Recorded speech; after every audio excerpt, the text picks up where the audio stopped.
पीछे करा देता हूँ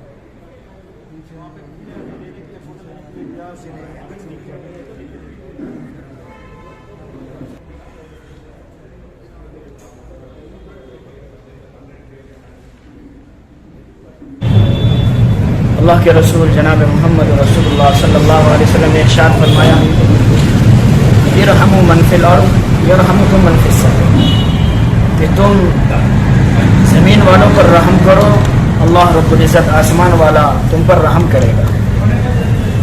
अब देखिए इस हदीस मुबारका को कि इरहमु मन फिल अर्द, ज़मीन के ऊपर बसने वाले हर किस्म के लोग हैं, ज़मीन के ऊपर बसने वाले हर किस्म के लोग हैं।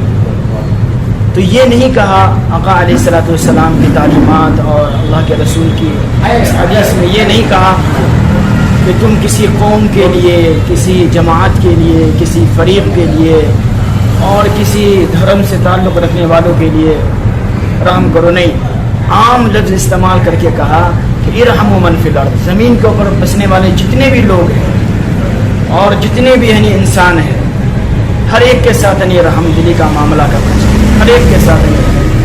मामूर में ब्लड डोनेट करने के लिए आया था। ब्लड डोनेट करने से अपना हेल्थ भी अच्छा रहता है और दूसरों को भी हेल्प मिल जाती है उनको ब्लड डोनेट करने के लिए। हम लोगों को ऐसा मौका बार बार नहीं मिलता है, इसलिए हम लोगों से अपील ये है कि हर नौजवान आगे बढ़े और ब्लड डोनेट करने की कोशिश करे। इंशाअल्लाह गरीबों को ब्लड तक इमदाद करने का मौका हासिल करें इंशाअल्लाह। ಒಂದು ಸಂತೋಷದ ಕ್ಷಣ ಅಂತ ಹೇಳ್ತೀನಿ, ಯಾಕೆಂದರೆ ಇವತ್ತು ಬಹಳ ಸುದಿನ ರಕ್ತದಾನ ಶಿಬಿರ ಅನ್ನೋದು ಮಹಾ ಒಂದು ಶಿಬಿರ, ಒಂದು ಜೀವವನ್ನು ಉಳಿಸುವಂಥ ಕಾರ್ಯವನ್ನು ರಕ್ತದಾನ ಶಿಬಿರ ಮೂಲಕ ಮಾಡ್ತಾ ಇದ್ದಾರೆ.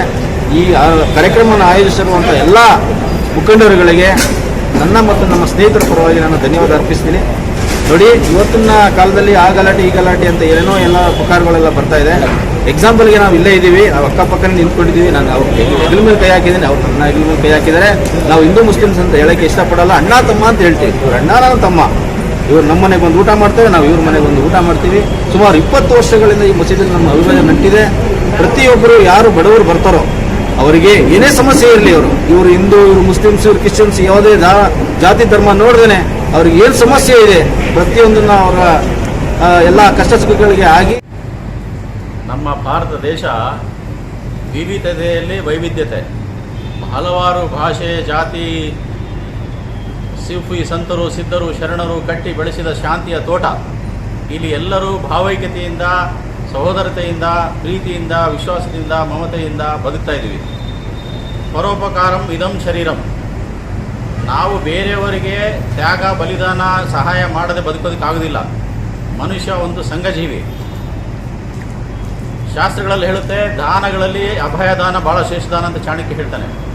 ಗೋದಾನ, ಅನ್ನದಾನ, ವಸ್ತ್ರದಾನಗಳಲ್ಲಿ ಶ್ರೇಷ್ಠವಾದ್ದು ನಾನು ನಿನ್ನ ಜೊತೆಗಿದ್ದೀನಿ, ನಿನ್ನನ್ನು ಕಾಪಾಡ್ತೀನಿ, ನಿನಗೇನು ತೊಂದರೆ ಆಗೋದಿಲ್ಲ ಅಂತ ಹೇಳೋದು ಶ್ರೇಷ್ಠ ದಾನ. ಅದೇ ಎಲ್ಲಕ್ಕಿಂತಲೂ ಮಿಗಿಲಾದ ದಾನ ರಕ್ತದಾನ.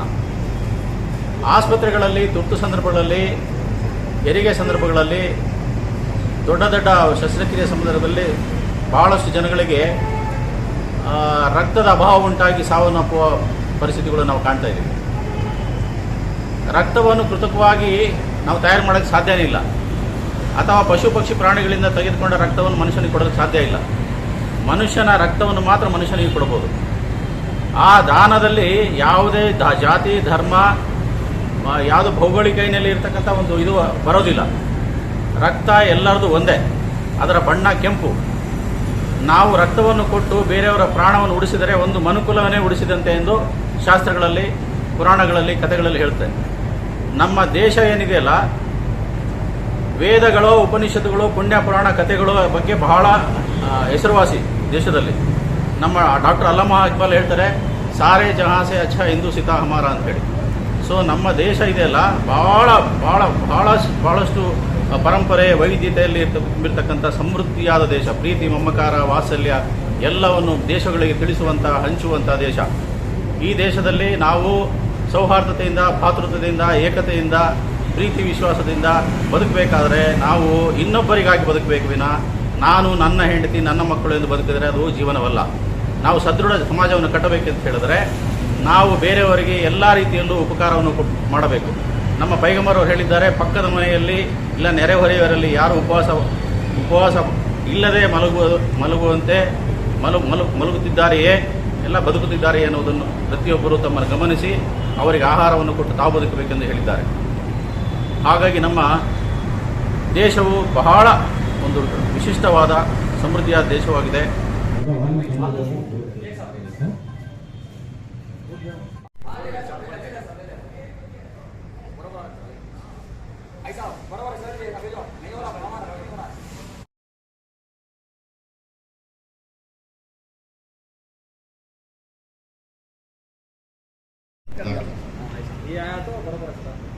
Everybody needs encouragement.